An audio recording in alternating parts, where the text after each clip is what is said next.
Estás escuchando De piel a cabeza. Un recorrido por tu salud con Ana y Rosa Molina. Porque sabemos que el conocimiento es la mejor medicina.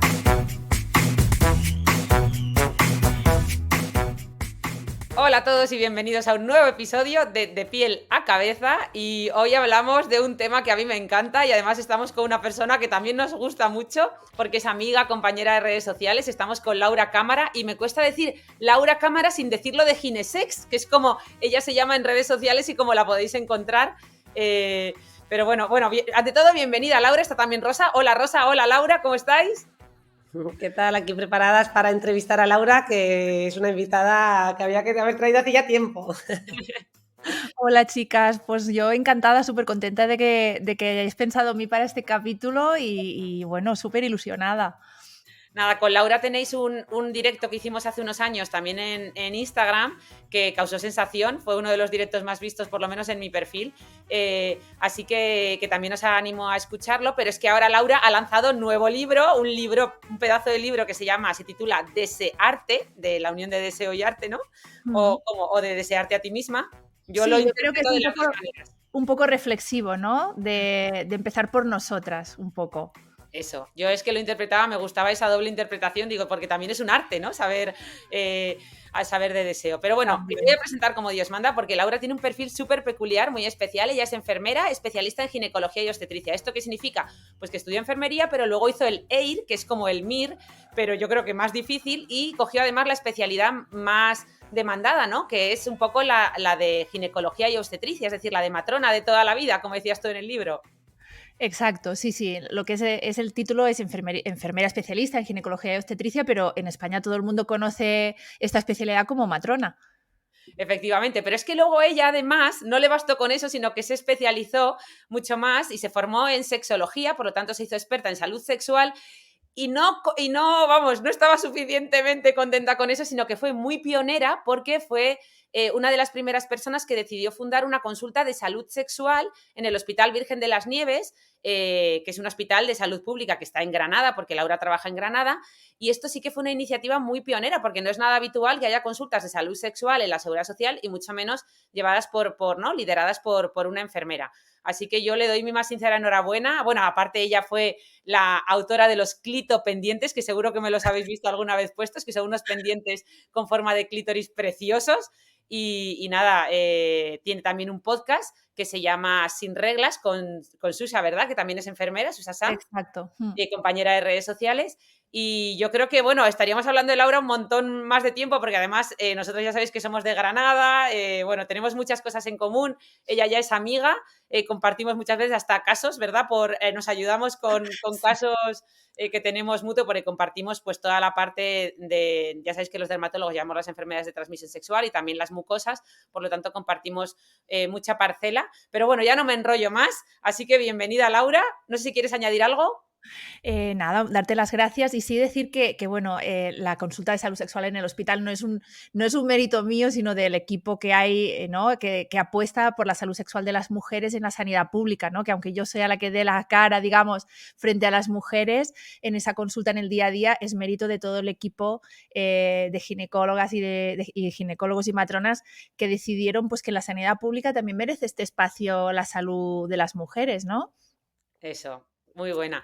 Nada, pues vamos a empezar, porque claro, también parte de... No queremos destripar su libro porque os lo tenéis que leer, acordaos, Desearte, pero sí que, bueno, pues como yo me lo he leído recientemente y me ha gustado tanto porque me enganchó y me lo ventilé en un día prácticamente, vamos a empezar con algo que a mí me ha llamado mucho la atención, porque tú como buena sexóloga, pues era de esperar que escribieras un libro, ¿no? Con la palabra sexo en el título, con la palabra sexualidad, y sin embargo tú elegiste la palabra deseo. Y esto es a mí lo que más me impactó de tu libro, ¿no? Que has centrado mucho la atención en el deseo, que es algo de lo que hablamos mucho menos. Y es súper importante, ¿no? De hecho, empiezas el libro hablando de deseo, ¿no? Un poco definiéndolo, explicando qué es, cómo se construye, diferenciándolo de otros términos que muchas veces erróneamente confundimos con deseo, como es la libido, la atracción, la sexualidad. Entonces yo creo que tenemos que empezar por esto, ¿no, Laura? Definiendo qué es deseo, así que ya te dejo que nos cuentes. Sí, realmente era un reto escribir un libro sobre sexualidad y cuando me propusieron escribir el libro y pensé en qué quería escribir, en mi cabeza solo sonaba escribir sobre deseo, porque creo que es un malestar muy frecuente, ¿no? Es el principal motivo o uno de los principales motivos de consulta de las mujeres en sexología y tampoco es un motivo despreciable en los hombres, ¿no? Es decir, que el deseo muy a menudo nos hace sentir mal y por lo tanto hace que vivamos la sexualidad pues de una forma pues menos fluida, ¿no? Pero a la vez era un reto escribir sobre deseo, porque yo siempre digo que es de lo más difícil, ¿no? Entender, ver cómo funciona el deseo, cómo se expresa y cómo de repente nos vinculamos con ese deseo en nuestro día a día. Es una de las cosas más difíciles, así que para mí supuso un reto, ¿eh? Y si tuviera que definir lo que es el deseo, pues serían las ganas, sería la motivación, el querer abrir la puerta a lo que es la sexualidad, ¿no? A compartir, a la erótica, al disfrutar. Sería quizá una de las definiciones que podríamos hacer de deseo, que para cada persona será diferente, obviamente, ¿no? Pero sería estas ganas de tener sexo. Eso, que además me gustaba mucho cómo, pues eso, lo diferenciabas del líbido, ¿no? Porque habría algún poco de diferencia con la libido. El líbido sería muy parecido, ¿no? Al Sí, en deseo. realidad es muy parecido. Lo que pasa que a mí no me gusta mucho utilizar la palabra líbido, y esto es una opción mía personal, porque a mí me parece siempre que el líbido es una palabra que se vincula mucho a algo como muy hormonal o como muy así, como que sale natural, ¿no? Y para mí el deseo tiene mucho de aprendizaje, tiene mucho de social y no me gusta tanto utilizar la palabra líbido porque parece como que es algo que tiene que surgir, ¿sabes? Entonces, prefiero utilizar la palabra deseo, creo que es más completa para mí. Y también lo diferenciabas de atracción y de sexualidad. ¿Hay alguna diferencia así importante o...? Claro, el deseo sería, pues bueno, esas ganas, ¿no? Que a veces no tienen por qué tener un objeto concreto de deseo. Es decir, puedo tener ganas, pero realmente a lo mejor no me atrae nadie o no me atrae esa persona, ¿no? La atracción se considera, pues bueno, una orientación del deseo. Y son cosas diferentes y hoy sabemos que hay gente que sí puede tener deseo, pero en cambio no puede no tener atracción sexual. Y sería pues lo que llamamos asexualidad. Son conceptos ahí como que se confunden un poco, pero son diferentes. Sí, me gustaba mucho. Y otra cosa que me ha gustado mucho de tu libro es que, claro, yo, por ejemplo, cuando yo hablo de belleza, que es lo que me toca hablar en mi charla, siempre hablo de, pues eso, de los cánones de belleza de cada sociedad y de cómo han ido evolucionando esos cánones de belleza a lo largo de la historia, ¿no? Y cómo Mm. muchas veces tú ahora mismo puedes sentir que no encajas en un canon de belleza. De hecho, nos lo contaba hace poco Maya Jiménez de Croquetamente, nos decía, me decía mi abuela, tranquila que tú ahora estás, porque ella decía que había que reivindicar el término gorda y que no había que hablar de sobrepeso, sino decía, tú tranquila que tú estás gorda y ahora mismo pues puede que no encajes en el canon, ¿no?, de belleza de esta época, pero en mi época hubiera sido el objeto de deseo absoluto, ¿no? Hubiera sido un canon de belleza total, hubiera sido un bellezón porque se llevaba, ¿no?, esos perfiles más rechonchos, aunque ella me decía que no había que decir rechoncho sino gorda, ¿no? Pero con el deseo a lo largo de la historia ha ido pasando lo mismo, ¿no? Que ha ido cambiando mucho y a veces pensamos que lo normal, porque nos encanta hablar de normalidad, Mm. es lo que estamos viviendo ahora y sin embargo esto ha tenido fluctuaciones muy, muy importantes que tú comentas en el libro y que esa parte me ha encantado. Sí, qué bien. Pues sí, porque intento hacer un repaso un poco histórico de cómo va cambiando el concepto de sexualidad y también de deseo sexual a lo largo de la historia, ¿no? A lo mejor en la época de nuestras abuelas, a las mujeres, pues no se les esperaba deseo, no se les presuponía ese deseo, ¿no? Simplemente se esperaba que estuvieran dispuestas y que más bien este deseo lo tuvieran controladito, ¿no? Cada vez nos vamos llevando un poquito mejor con este deseo y ahora quizás estamos en un momento en el que al revés, ¿no? Se nos presupone muchísimo deseo, ¿no? Y que tenemos que fluir bien con este aspecto. Entonces sí que es verdad que a lo largo de la historia este matiz es importante porque hace que de repente nos vemos como más normales, aunque como tú dices, esta palabra la tenemos que coger así con pinzas, ¿no? O en cambio al revés, nos vemos como que, oye, a mí esto no me sale bien porque yo no soy como debería de ser, como se espera que debería de ser en esta sociedad actualmente con el deseo y con la sexualidad, ¿no? Claro. ¿No? Y además que efectivamente la cultura en la que vivimos, ¿no?, es que determina, influye mucho, Claro, o por lo menos modula ese deseo, ¿no? Porque una claro, sí, visión un sí. poco más abierta y que asume pues que esto ocurre y que entiende que esto ocurre, pues va a hacer que nuestro, ¿no?, deseo pues eso, sea más libre, ¿no? Y aparezca y fluya de otra manera.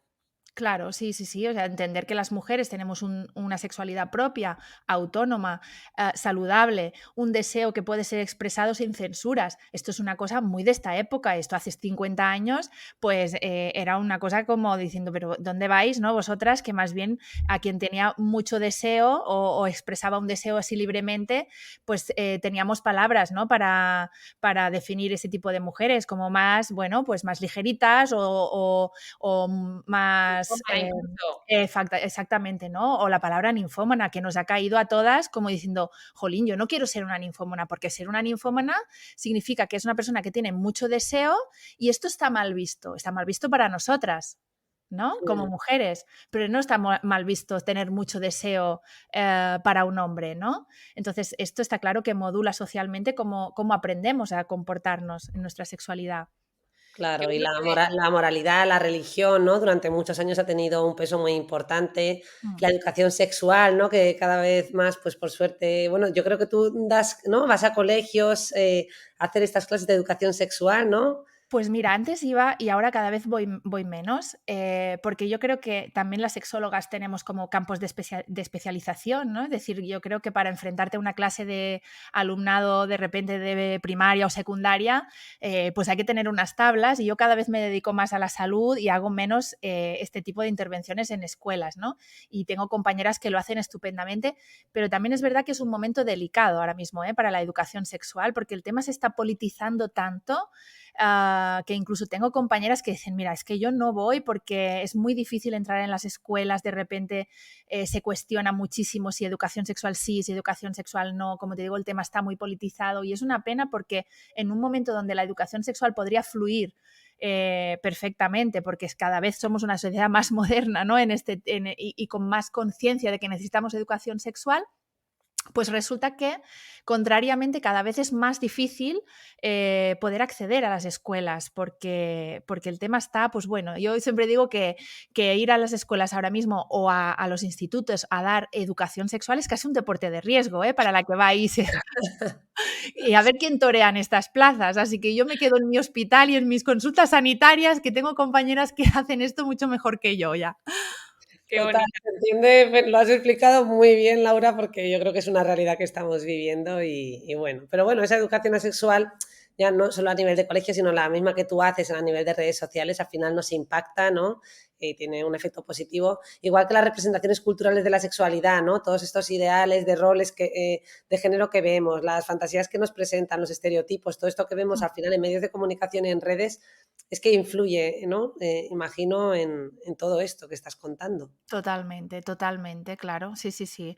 Y no nos queda otra bueno, pues que el que tenga la familia, por ejemplo, el caso de la educación sexual, ¿no? Las familias que tengan cierto interés en decir, ostras, pues igual que educamos en casa, no sé, ¿no? En comportamientos sociales, en educación vial, en un montón de cosas que hacemos en las familias, la familia que tenga interés en hacer educación sexual, pues ahora mismo tiene mucha información donde ya hay muchos libros, hay páginas, hay webs, y quizá nos toca ponernos un poquito las pilas, porque si dejamos todo a las escuelas, pues lo tenemos complicado, ¿eh? Todavía no tenemos esta asignatura no la tenemos aprobada, ¿eh? Vamos, es que el mayor recurso que tiene un padre a día de hoy, y bueno, o por lo menos que ha tenido durante mucho tiempo, es la negación o la evitación del tema. Es decir, Exacto. o sea, que no Oye, hay y a mí recursos, no hay herramientas, los padres no saben cómo tratar el tema, con lo cual siento como que si lo evito o paso por encima de puntillas, pues ya está, ¿no? y todo hay que decir que, o sea, no tratar este tema también es hacer educación sexual.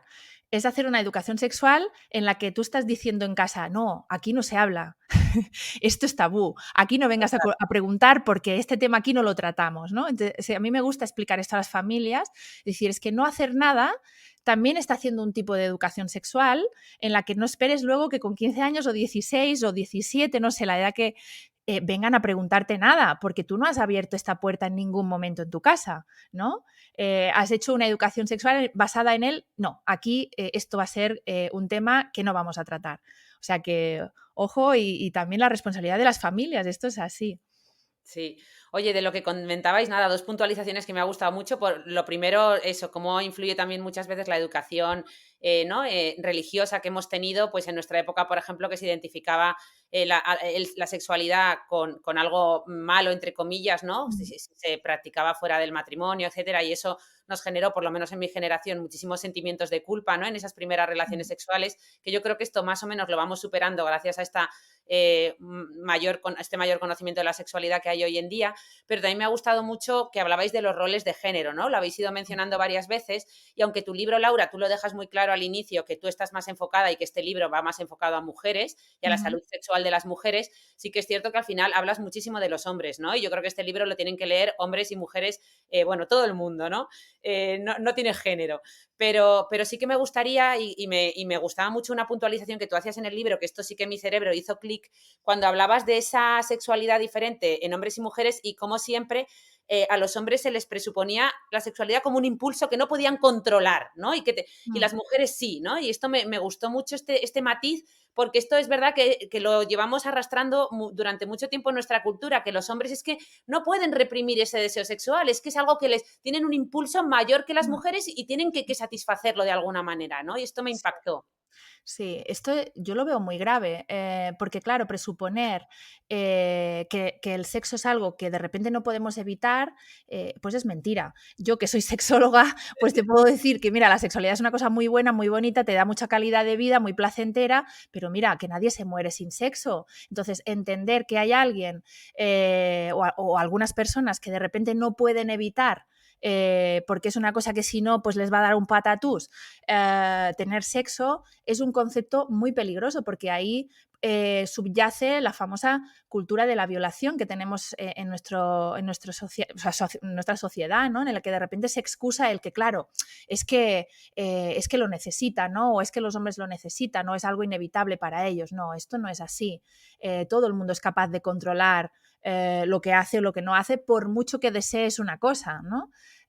Yo pongo en el libro varios ejemplos de esto y decir, no sé, podríamos poner situaciones muy, muy, muy extremas en las que a lo mejor peligra nuestra vida en necesidades vitales como puede ser comer o beber, ¿no? Que si realmente, si no suplimos, vamos a morir y aún así nos costaría muy, muy, muy mucho quizá atentar contra la vida de otra persona, ¿no? Nos lo tendríamos que pensar mucho. Pues qué menos que pensemos que el sexo no es una necesidad vital como es el comer o como es el beber en el que nos vamos a morir. No es verdad, el sexo no es una necesidad de este tipo.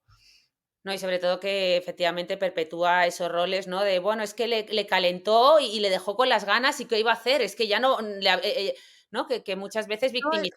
Esto es una cosa brutal que además nos pesa muchísimo a nosotras. Pensar que de repente una persona es responsable de la excitación de otra.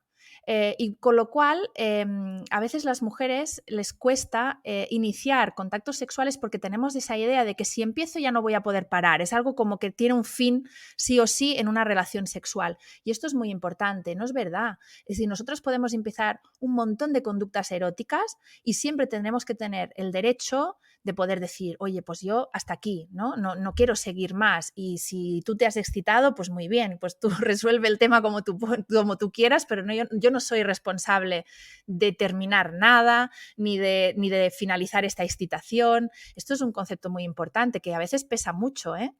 Sí, no, a mí eso me gustó y además hila muy bien con lo siguiente que te quería preguntar, porque precisamente hay una parte de tu libro que se llama Nacidas para el placer, pero enseñadas a no desear, ¿no? Y entonces, como muchas veces nosotras, nuestra educación sexual se ha basado mucho en ser objetos de deseo, ¿no? En gustar. De hecho, esto lo escuchaba, perdón que hago este paréntesis, pero el otro día escuchaba unas reflexiones, fíjate tú, en redes sociales de una chica que era lesbiana, ¿no? Y ella contaba que tenía relaciones sexuales con chicas homosexuales, o sea, que también, o sea, lesbianas como ella, pero que había tenido relaciones sexuales con chicas heterosexuales, que normalmente tenían relaciones con hombres, ¿no? Y decía que notaba mucha diferencia en lo que ella llamaba la performance. Decía, es que es increíble cuando me acuesto con una chica lesbiana como yo, que solo ha tenido relaciones con mujeres, pues están como tranquilas, se preocupan de su deseo y del mío, pero es algo como muy normal, ¿no? Dice, en cambio, cuando tengo relaciones con una chica heterosexual, empieza la performance. Dice, empiezan a gemir, no sé, están muy preocupadas por cómo se ven en la cama. Claro, porque son mujeres que están acostumbradas a ser objetos de deseo y a estar más pendientes del deseo del hombre que del suyo propio, ¿no? Entonces, esto es un problema que supongo que viene de temas como la pornografía y mucho más, pero que es un problemón.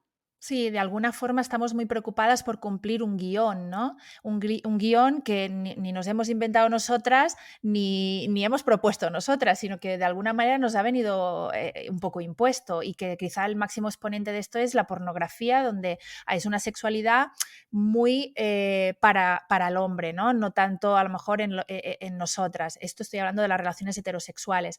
En sexología esto se le llama el rol del espectador. Es decir, cuando tú estás en las relaciones sexuales y en vez de estar aquí viviendo este momento y gozándolo, estás pensando, ay, qué postura, ay, pero esto, voy a gemir, ay, ahora me toca hacer esto y ahora a lo mejor esto. O sea, estás como viéndolo desde fuera, ¿no? En lugar de estar aquí y ahora, que es algo que también del que hablo mucho, ¿no? Nos desconectamos para cumplir un papel en vez de estar presentes en este momento. Buah. Qué potente esto y cuántas mujeres yo creo que lo viven, ¿no? En su día a día porque de forma absolutamente inconsciente, porque tú también hablabas de esa pornografía y cómo al final es inevitable que tenga una influencia en nuestras fantasías, porque hay un tema que tú tratas mucho y me gustó mucho, que es el de la fantasía sexual, ¿no? Qué importantes son esas fantasías en la obtención del deseo, ¿no?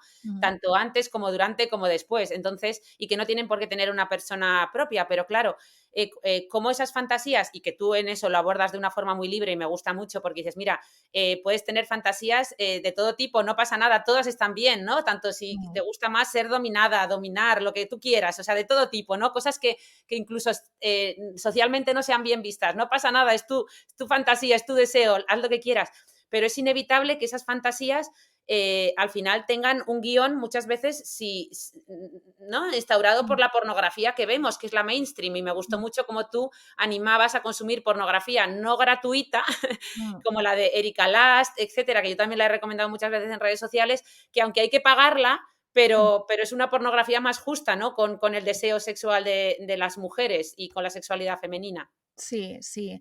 El tema de la pornografía es un tema difícil, es decir, podríamos estar hablando todo el rato sobre pornografía, porque yo creo que es verdad que es una herramienta útil, que creo que a la que no debemos de renunciar. Es decir, es una herramienta que, por ejemplo, con las pacientes se utiliza muchísimo para potenciar esta fantasía, pero sí es verdad que muchas veces se nos va a presentar una pornografía con la que no nos sentimos cómodas, ¿no? Y que nos puede violentar de alguna forma, porque lo que vemos pues no nos representa, o incluso nos vemos como un poco agredidas, ¿no? Ahí. Entonces, pues bueno, está bien tener claro que la pornografía es un recurso que estimula nuestra fantasía, y que si queremos utilizarla, pues quizá tenemos que hacer una búsqueda consciente de qué tipo de pornografía quiero consumir, en muchos sentidos, en lo que veo, en cómo está hecha, en que sea ética en muchos aspectos, ¿no? Desde las actrices y actores, desde cómo, no sé, ¿no? Cómo se graba, o en qué condiciones, cómo se distribuye. En muchos aspectos podemos sentirnos mucho más cómodas con otro tipo de pornografía que no sea esta pornografía mainstream, como decías, que es la que googleamos, ponemos porno en Google y nos sale todo esto, ¿no? Que bueno, pues que ahí no hay filtros. Y sí que es verdad que es una herramienta muy potente. De hecho, hace poco leí un estudio un poco qué tipo de pornografía consumían más las mujeres y decían algo que me chocó, ¿no? Y era que las mujeres consumían más pornografía amateur y también de mujeres teniendo sexo con mujeres, ¿no? Y decían que la principal razón es porque en el sexo más, o sea, en la pornografía más mainstream, pues efectivamente les generaba impulsos o sea, lo que veían les generaba dolor, es decir, una doble penetración, tú Claro. sabes que duele, entonces, y en las formas en las que se hace, ¿no? Entonces, eso no te genera deseo, no te estimula sexualmente, porque principalmente lo que ves es doloroso o denigrante para la mujer en muchas ocasiones, ¿no? Y cómo se está dulcificando este tipo de escenas, ¿no? Y erotizando ese tipo de escenas, cuando realmente para nosotras muchas veces suponen un rechazo brutal, ¿no? Entonces, ya te digo que es un tema súper súper intenso, porque yo ahí me pregunto, bueno, ¿y cómo puede ser que alguien se excite viendo una escena que de por sí es dolorosa y desagradable? Es que eso a lo mejor nos tenemos que preguntar también, ¿no? O sea, ¿cómo influye al final en la erótica general este tipo de escenas, ¿no? Bueno, es un tema muy interesante la pornografía, ¿eh? Pues ahí, Pornografía a da ver, para mucho. De hecho, yo te hubiera preguntado el otro gran debate, ¿no?, que está sobre la mesa con el tema de los jóvenes, de cómo se inician también en estos canales, y esto pues puede llevar a que luego no encuentren interés con, ¿no?, o que les lleve a expectativas Sí, poco realistas o a claro. patrones aprendidos La, ahí, ¿no? La verdad es que el porno no lo podemos quitar de en medio. O sea, esto es una industria muy, muy, muy potente, va a estar aquí, y entonces tenemos que ser conscientes de que si no ofrecemos otra cosa o capacidad crítica, yo siempre digo, vamos a tener que ofrecer capacidad crítica, porque los jóvenes acceden al porno muy, muy pronto. Entonces es como si tú le dieras un coche de repente a una persona muy joven sin saber conducir. Pues bueno, pues mira, va a hacer lo que pueda, pero muy probablemente se la va a pegar. Entonces, ahí está la importancia de la educación para decir, bueno, pues este contenido no podemos evitar que los jóvenes lo vean, no lo podemos evitar, esa es la realidad. Entonces, o ofrecemos herramientas para que lo vean con capacidad crítica, o decidan no verlo, o decidan buscar otro tipo de pornografía porque sean conscientes de que eso no les beneficia y les beneficia otro tipo de porno. En fin, al final tenemos que darles una opción B, porque esto es como muy fácil decir, ay, es que los jóvenes, la gente se echa ahí como las manos a la cabeza y dice, ay, es que los jóvenes tienen la educación, hacen educación sexual con el porno. Y yo les digo, mira, pues ni los jóvenes se la han inventado, ni la producen ellos, ni la ponen ahí disponible ellos, ¿no? Es decir, que al final es como que el mundo adulto pone eso ahí, que es un arma brutal, pero no hacemos nada y lo dejamos ahí. Es como le damos una escopeta y ahí.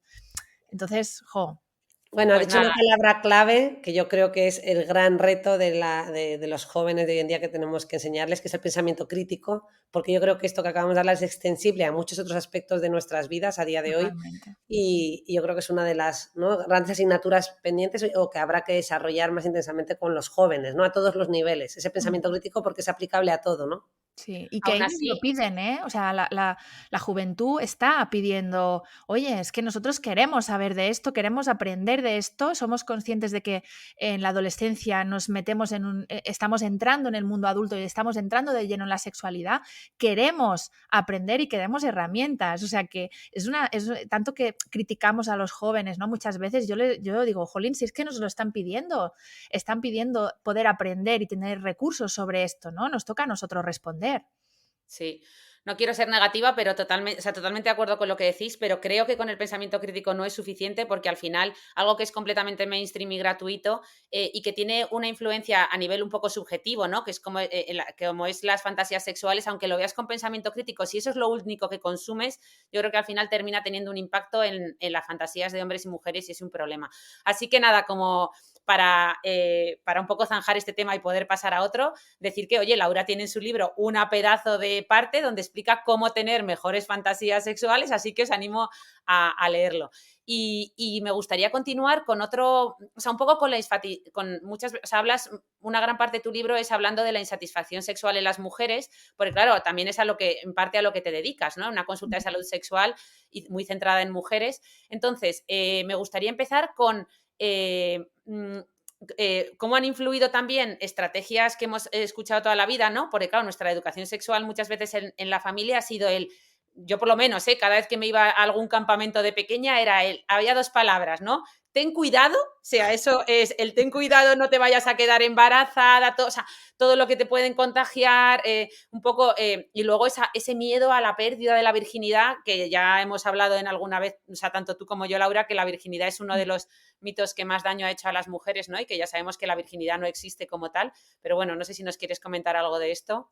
Claro, sí, pues al final es esta forma en la que hemos aprendido y aprenden, ¿eh? Todavía. Es decir, yo siempre digo que habitualmente en la consulta que la mayor parte de intervención es educativa, en la de aprender cosas y desmontar a veces cosas que tenemos aprendidas que no son las que tenemos que tener, las que debemos de saber. O sea, en esta educación, al final muchas veces tenemos que desmontar lo mismo en mujeres de 60 años que en chicas de 25, ¿eh? O sea, que seguimos aprendiendo más o menos las mismas cosas. Pues en esta educación que recibimos nosotras estamos muy vinculadas a este ten cuidado, en el vivir la sexualidad con cierto miedo.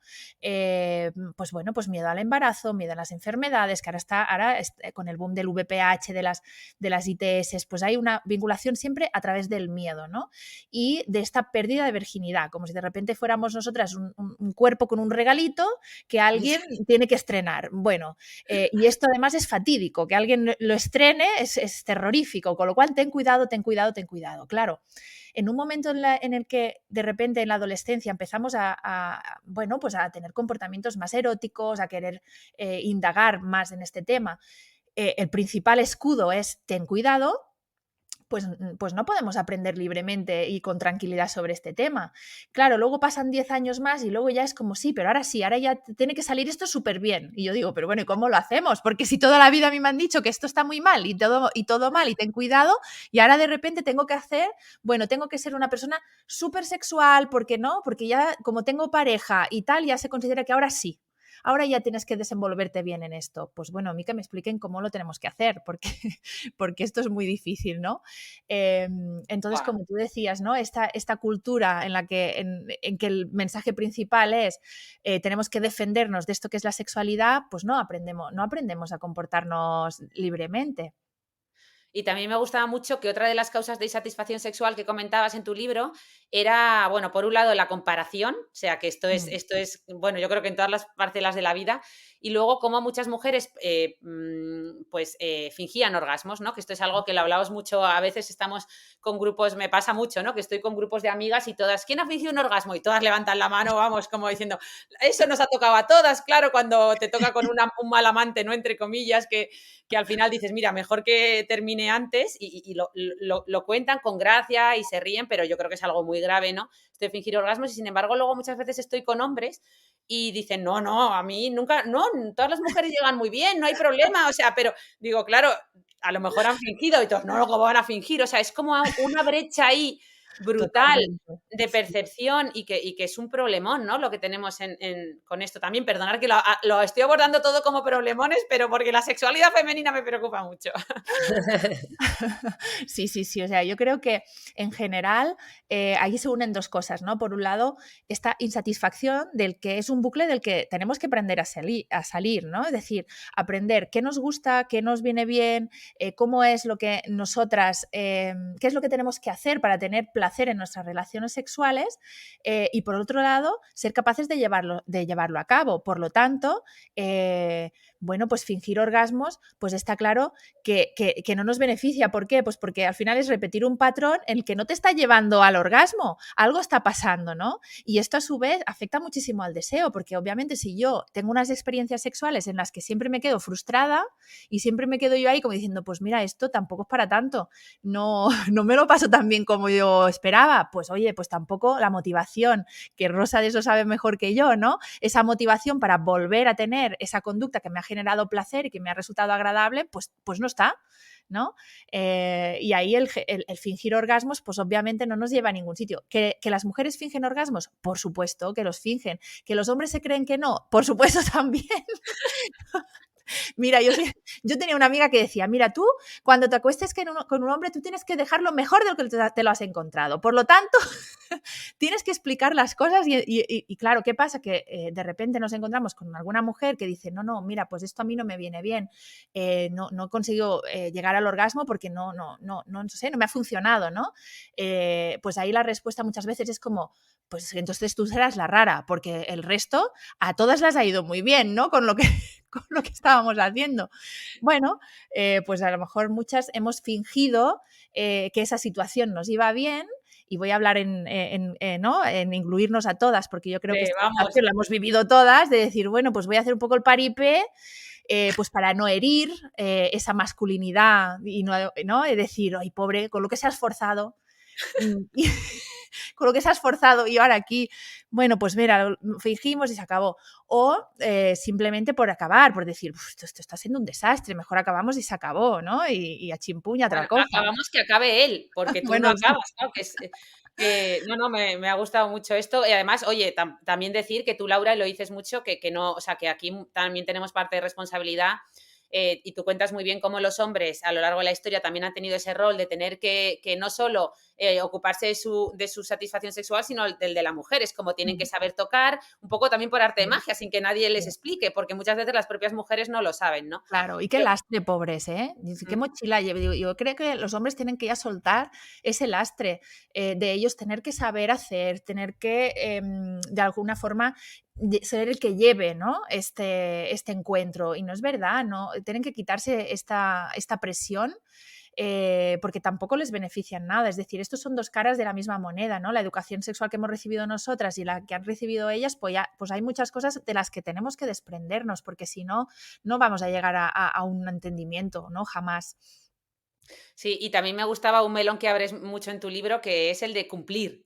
Cuando ya Sí. estamos en una relación, cuando ya no son relaciones sexuales esporádicas, sino que estamos en una relación, la de mujeres, que además me gusta mucho que Laura en su libro va contando casos del día a día de la consulta, que además de que aterrizan muy bien el tema, algunos te impactan impresionantemente, y cómo cuentas muchos casos y ese lastre del cumplir, de cómo está algo tan interiorizado en las mujeres que incluso con dolor, con menopausia, con sequedad, con vulvodinia, con todo tipo, con vaginismo, siguen empeñadas en cumplir, incluso con enfermedades en sus genitales que les generan un dolor insoportable, porque hay que cumplir, ¿no? Hay que cumplir con esto y además hay que cumplir con el coito, con la penetración, porque la relación sexual no es una penetración solo, hay muchas más prácticas, pero hay que cumplir con la penetración, ¿no? Sí, es una pena y esto nos lleva al tema del dolor, por ejemplo, como tú decías, donde muchas veces, claro, yo soy enfermera ginecológica, entonces las pacientes que yo atiendo son pacientes que, bueno, pues tras pasar por la consulta de su ginecólogo y una patología, pues hay dolor, ¿vale? Por múltiples motivos puede haber dolor. Y siempre tenemos esa cosa de tener que como tú decías, cumplir con estas expectativas en el sexo. Y esto es terrible. Y esto puede venir de dos lados. Por un lado, de nosotras mismas, esta autoexigencia de vernos como que, bueno, que tengo que de alguna manera desarrollar esto porque tengo una pareja con la que volvemos a este tema, ¿no? Lo necesita y es como que tengo que suplir esta necesidad. Y por otro lado, y muchas veces pasa, desgraciadamente, como esta exigencia viene por parte de la pareja, ¿no? Esta exigencia en que parece que, bueno, pues como estamos en pareja, la otra persona tiene de alguna forma que suplir, ¿no? Esta necesidad, como decíamos, del sexo, ¿no? Y eso es terrible. El sexo nunca puede estar unido, nunca puede estar unido a una obligación, a verlo como una exigencia, como una obligación, porque esto ya por definición se aleja totalmente del placer. Cuando yo hago algo porque me veo obligada a hacerlo, es que me da hasta rabia, ¿no? Como dicen aquí en Granada, me da hasta coraje, ¿no? Qué rabia me da. ¿Por qué? Pues porque Y no. mata el deseo. Claro, claro. Yo a veces les digo a las pacientes, mira, tú puedes sacar la basura todos los días, vas y bajas la basura, te das un paseo y dices, mira, ya la saco yo, ¿no? Y qué ratito más agradable. Pero como te digan, mira, que a ti te toca sacar la basura, ¿sabes? Es que ya te toca todos los días, toma tu tarea, es que no puedes escapar. Pues ya a lo mejor dices, pues ahora ya no me apetece. ¿Cómo que tengo que ser yo, no? El tener que hacer algo en las relaciones sexuales, pues no nos va a beneficiar nunca nada. Sí, La totalmente. reactancia, ¿no? Esa especie de, cuanto lo vivo como algo impuesto, me surge el Exacto. oposicionismo, ¿no? Exacto, yo creo que pasa en muchas cosas, ¿no?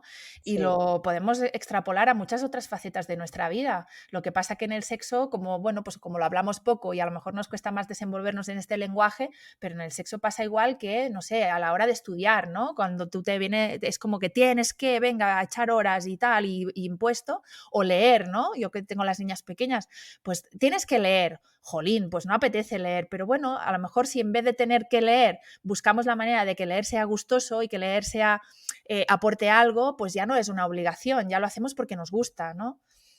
No, y el otro día en redes sociales me acordaba mucho de ti, Laura, porque ahora se ha puesto muy de moda, ya sabes, hacer como mini entrevistas a la gente random que en sus redes sociales deciden hacer entrevistas a otros, ¿no?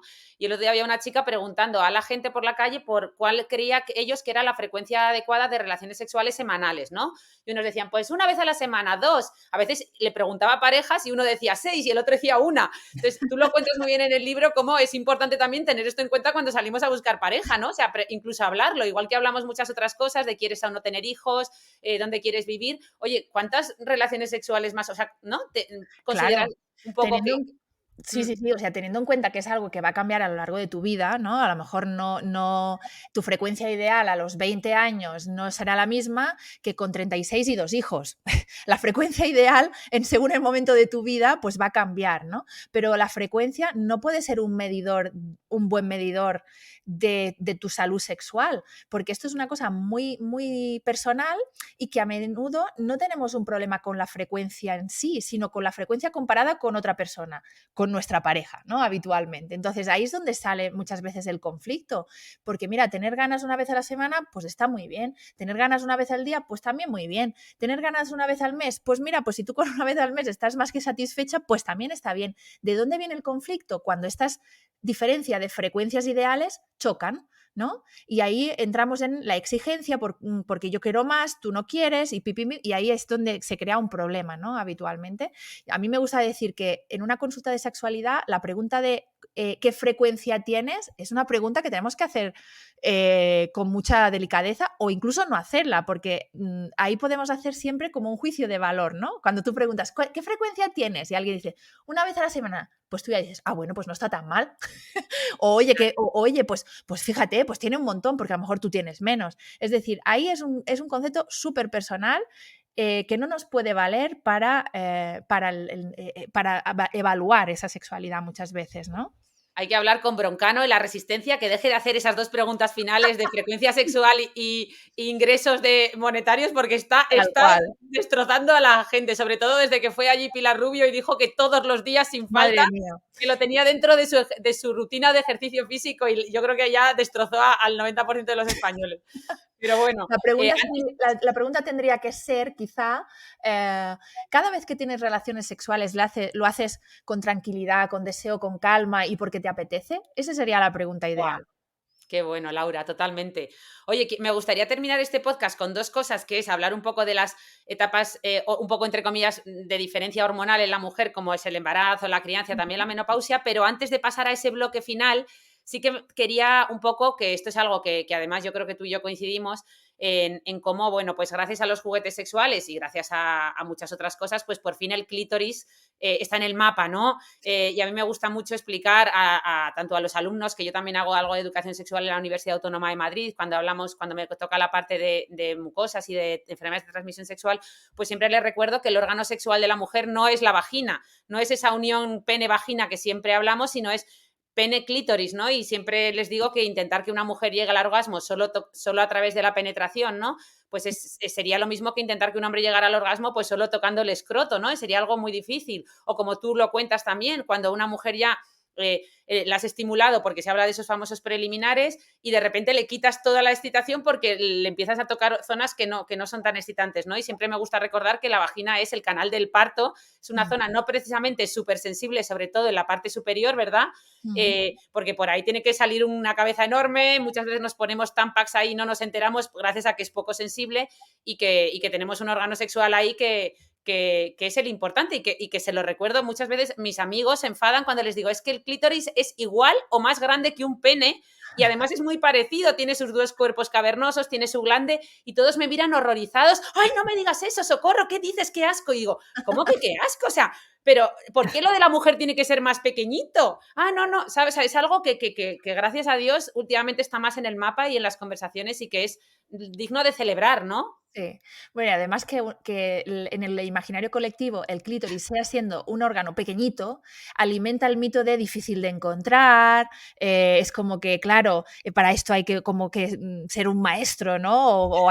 Es como que las mujeres son más lentas, más difícil, todo esto son mitos y que evidentemente no son verdad. El clítoris es un órgano muy importante en el placer femenino y eso no quiere decir que tengamos que dejar la vagina a un lado si te apetece. La vagina puede ser un órgano, es un órgano, de hecho, que tenemos muy erotizado, ¿no? Y está muy bien, pero que si queremos ser eficaces en esto del placer femenino, hay que darle al clítoris, si no, es que nos diluimos, ¿no? Yo creo que para mí los órganos donde más importancia la tenemos que dar es la piel, fíjate, la piel y el clítoris, totalmente. Y ahí luego ahí podemos tener una combinación de estímulos que incluyan la vagina o no, que incluyan, pues bueno, un montón de partes del cuerpo, pero que si realmente queremos poner el placer encima de la mesa, hay que ir a por el clítoris, es que no hay otra. Es que no queda otra. Es que no Y queda para, otra. para las que nos hemos educado leyendo la Super Pop y la Ragazza, de verdad, miro para atrás, digo, qué rabia que en esas revistas se hablaba mucho, ¿no? De cómo se masturbaban los hombres. Sí. Todas sabíamos cómo se masturbaba un hombre y, sin embargo, el cómo se masturbaba una mujer lo tuvimos que descubrir por prueba y error. No, es que pensábamos que las mujeres no se masturbaban, perdón. Claro. Esto es lo que crecimos pensando, que esto las mujeres no lo hacían, ¿no? Con lo cual, despojadas de este derecho también, ¿no? De poder experimentar con tu propio cuerpo. La mayoría de mujeres que llegan al orgasmo lo hacen porque algún día han descubierto el clítoris de casualidad. O sea, tú un día has dado ahí un poquito de brillo y de repente has dicho, ¡ay! ¿Pero qué ha pasado? Oye, lo voy a repetir. Esto es así, ¿no? En ningún momento, espero que las generaciones que vienen ahora, pues bueno, de algún modo sí tengan este órgano más presente, pero nosotras hemos hecho esto de casualidad, hemos llegado al orgasmo y hemos dicho, oye, pues mira qué bien, voy a repetir esto. Y ya está. Tal cual, tal cual. Pues nada, yo no soy madre, pero sé que Rosa y tú sí, o sea que seguro que queréis hablar de cómo influye, ¿no? El embarazo. Sí, yo creo que es una pregunta obligada aquí para Laura, ¿no? Porque, bueno, podemos meter ahí un poquito todo, el embarazo, el posparto, como todos estos cambios físicos, ¿no? En nuestro cuerpo, también los cambios que tienen que ver con, pues en el posparto, con la falta de tiempo, el cansancio, los propios cambios hormonales, ¿no? Todas estas fluctuaciones que tenemos que al final van a impactar también en nuestro deseo sexual, o incluso los cambios que tienen que ver con nuestra imagen corporal y con nuestra autoestima, ¿no? Cómo percibimos ese cuerpo, qué ha cambiado, cómo puede generarnos más o menos inseguridades. En fin, yo creo que podríamos nombrar un montón de factores. Entiendo que la pregunta es difícil y muy amplia, pero no sé si así a grosso modo nos puedes dar alguna pincelada sobre el tema de la sexualidad en estos periodos, ¿no? Tan claves. Yo creo que es verdad que en esta fase hay un periodo de gran malestar, porque de repente las cosas cambian mucho, ¿no?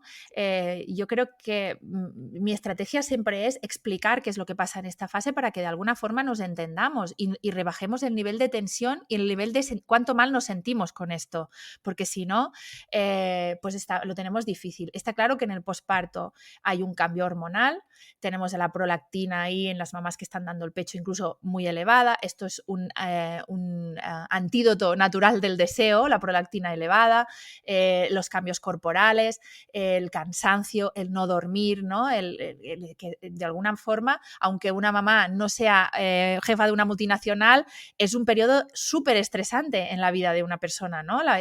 Esos primeros meses de la maternidad. Y de repente tenemos como mucha presión por retomar las relaciones sexuales y además hacerlo exactamente igual como lo habíamos hecho o lo estábamos haciendo antes, ¿no?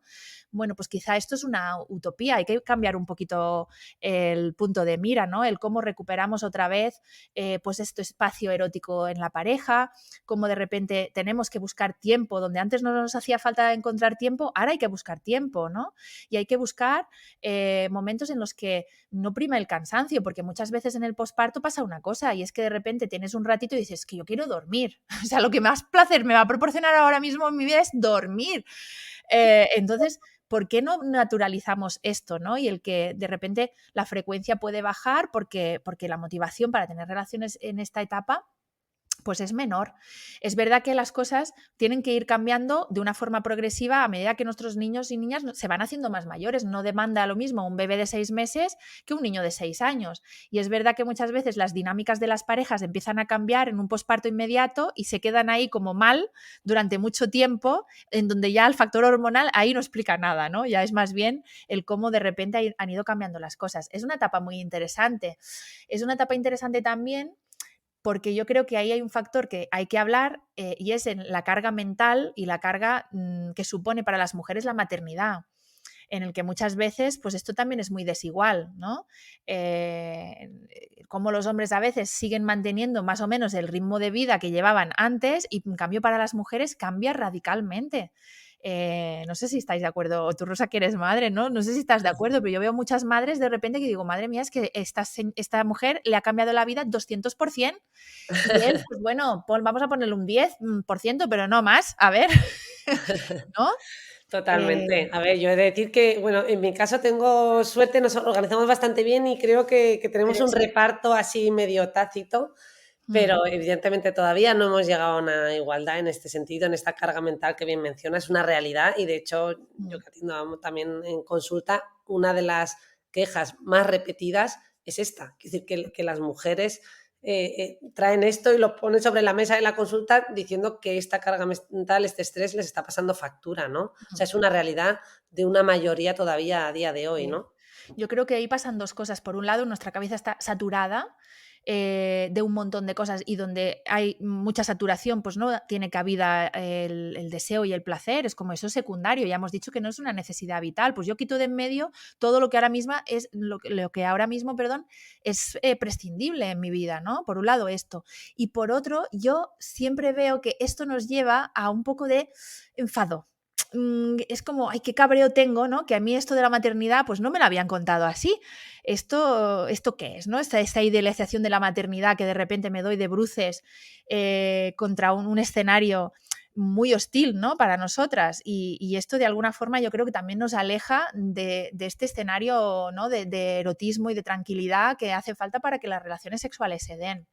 Me gustó mucho lo que contabas en el libro, Laura, que lo ejemplificabas muy bien. Decía, ¿cuándo te apetece más? ¿Cuándo aumenta tu deseo normalmente? Cuando te vas de vacaciones, ¿no? Porque de repente todas tus preocupaciones se van, duermes muy bien, comes muy bien, estás muy descansado, no tienes cosas en las que pensar y obviamente te apetece tener relaciones sexuales. Pues es normal que si tienes que estar con, pues eso, con ese multitasking de las madres, de los niños, los zapatos de los niños, el grupo de WhatsApp del colegio, pues es normal que ahí no quepa nada más, ¿no?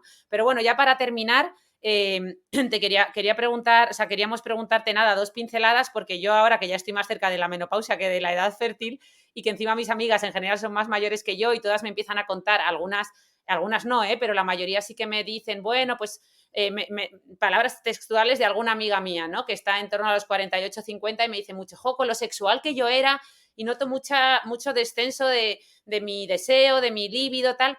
Y quería preguntarte a ti porque me gustó mucho que en el libro, no sé, es un capítulo que especialmente me emocionó porque primero decías que no pasaba nada por tener a veces pues asumir, ¿no? Que va a haber a lo mejor un poco menos de deseo, pero sobre todo que esto no es algo universal, que hay muchas formas de vivir la menopausia y además la menopausia, teniendo en cuenta que nuestra esperanza de vida ya va a aumentar hasta casi 87 años de media, vamos a vivir la mitad casi de nuestra edad, o sea, de nuestra vida en menopausia. Entonces, había muchas herramientas que dabas que me gustaron mucho para afrontar esta edad y todas como muy optimistas, ¿no? Sí, yo creo que nos toca a las mujeres de nuestra generación, yo tengo 42 años, nos toca a nosotras dar un vuelco a esta menopausia, ¿no? A cómo se ve socialmente la menopausia y sobre todo la sexualidad en esta etapa. Yo creo que hay que normalizar que al igual que en la adolescencia hay un boom hormonal que te explota, ¿no? La sexualidad es que te explota, todo es sexualidad y todo te conecta con eso, pues a lo mejor es verdad que llegada a la menopausia esto es un descenso progresivo en el que las hormonas pues no nos van a acompañar, ¿no? Aunque yo tengo que decir que ahí cada mujer es única, porque yo no he conocido una mujer menopáusica que de repente se enamore y que le falten ganas. O sea, que todo es cuestión, a lo mejor, ¿no? De ver el escenario que nos toca, en la pista que nos toca jugar. Esto yo lo tengo clarísimo. Entonces, Oye, hay pues, que bueno, recordar, ese es un punto muy importante. ¿verdad? Claro, pasa que a veces se nos junta la menopausia con el factor hormonal menopáusico con relaciones de 25 años, en donde hay una monotonía importante, los roles están muy establecidos, pues bueno, muchas veces dificultades de pareja, momentos en que los hijos se van, momentos laborales a lo mejor más complejos, multitud de cosas, es que todo es imposible separar, aislar el tema hormonal por completo. Yo soy de esa opinión. Sí, y añadir que además con la menopausia también hay, ¿no? Como que parece que lo asociamos en general como a pérdida o a aspectos negativos, sin embargo hay un montón de, ¿no? de Sí, aspectos positivos que tienen que ver con una liberación, por ejemplo, de ciertas preocupaciones en torno al sí. embarazo. Muchas veces aumenta la confianza en, ¿no? en nosotras mismas, hay un mayor conocimiento, nos Hombre, sentimos más libres, ¿no? y esa Somos más capacidad de las capaces de tener ese placer propio. Claro, y esa capacidad de las mujeres que llegada a una edad, pues ya tú sueltas por la boca lo que te da la gana, ¿me entiendes? Ya no tienes esa cosa de los 15 o 20 años de, ¿no? Esta inseguridad. No, no, mira, yo ya tengo una edad, yo ya voy a soltar esto, lo voy a decir sin apuro, sin reparo. Y esto es buenísimo para la sexualidad. O sea, que esto lo tenemos que coger, la madurez y el poder expresar lo que sentimos sin tanta vergüenza, con quitarnos ese lastre de la juventud, de la inexperiencia, es un grado y eso lo tenemos que ver como algo súper positivo. Qué bueno, chicas. Jo, pues se nos acaba el tiempo porque además Laura, que tiene consulta de salud sexual, tiene pacientes ahora a la 1 y son y 52. Yo quería terminar, porque Laura termina el libro con un manifiesto para tener un mejor deseo sexual. No vamos a hacer spoilers de ese manifiesto, ni mucho menos, y además tampoco tenemos tiempo, pero sí que dejarte un espacio para que nos digas alguna conclusión que tú consideres importante, si es que quieres, y si no, nada, ¿eh? O sea, pues si quieres decir algún consejo final, algo que se nos haya pasado, algo que consideres importante, alguna idea final. Bueno, pues yo simplemente animar a todas las mujeres, también a los hombres, a cambiar la mirada que tenemos a nuestra sexualidad, a aprender cosas, porque hay una cosa que tenemos que tener claro y es que no nos han enseñado cosas sobre sexualidad. Todo el mundo más o menos nos defendemos y hacemos un poco ensayo-error, vamos viendo qué es lo que nos va bien, lo que no, pero realmente aprender, pues no hemos aprendido, ¿no? Entonces, encontrar la manera de que de repente decir, oye, pues esto es importante en mi vida, el sexo es calidad de vida, la sexualidad es importante para mí y por lo tanto voy a buscar información y voy a buscar en donde puedan encontrar recursos que me puedan ayudar. Yo creo que ese es el punto clave, ¿no? No esperar que las cosas ahí te lleguen y no, yo es que ya está, pues yo lo hago así y voy tirando. No, vamos a buscar información para cambiar de repente esta forma que tenemos de vivir la sexualidad. Sí, evidentemente si tienes una forma ahora mismo que te está generando un poco de malestar, ¿no? O que crees que puedes mejorar. Pues ahí tenéis un montón de recursos, como el libro de Laura, Desearte, su podcast, Sin Reglas, Sin Reglas, y su cuenta, que la podéis encontrar en @LauraCamaraGinesex, ¿verdad? Sí. Y nada, muchas gracias a todos los que nos habéis estado escuchando. Gracias, Laura, por aceptar la invitación y pasar este ratito con nosotras. Muchas gracias a vosotras. Muchas gracias, Laura. Un lujo tenerte y bueno, animamos a todos los oyentes sin duda alguna, ¿no? a que lean tu libro, que ahí pueden encontrar todos los temas que hemos tratado de una manera muy amplia, desarrollada y bueno, hay muchos más temas que no hemos ni abierto, ¿no? Pues nada. Gracias. Muchas gracias a todos. Hasta el próximo viernes. Gracias, Laura. Adiós.